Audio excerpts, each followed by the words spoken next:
Okay, could we please have your name, where you were from, and what is your profession?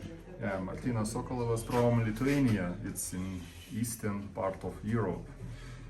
And I came to join Brian Forrester group to visit exciting sites in Peru. And my education is medicine. My job is abdominal surgery. So I know not pretty much about child's skull anatomy, but from common sense of medicine, it's pretty strange. So what are we looking at, in your professional opinion?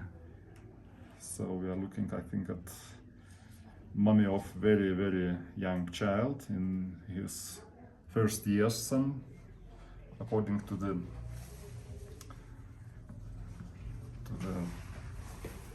whole structure, but some signs are very strange in the skull.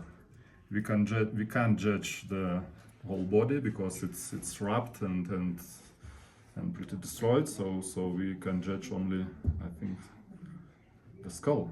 And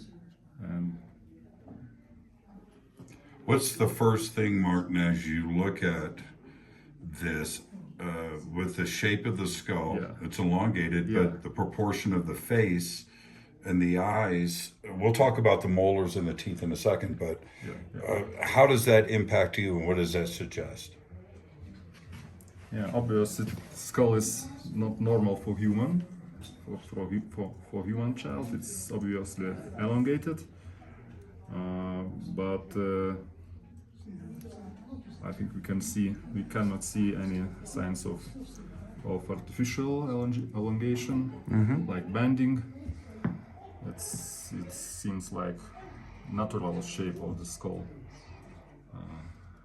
but if we consider that it is some kind of malformation, it's quite unusual. It should be the different shape, like wedge-shaped maybe skull, not so elongated.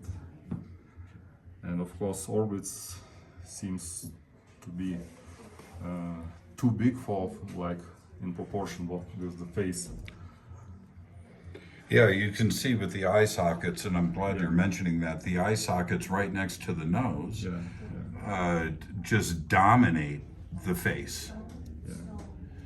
Okay, so the molars, that would suggest if this is a 1 to 2 year old infant with a full set of chompers, right, with a full set of teeth, what goes through your mind there? How is that possible?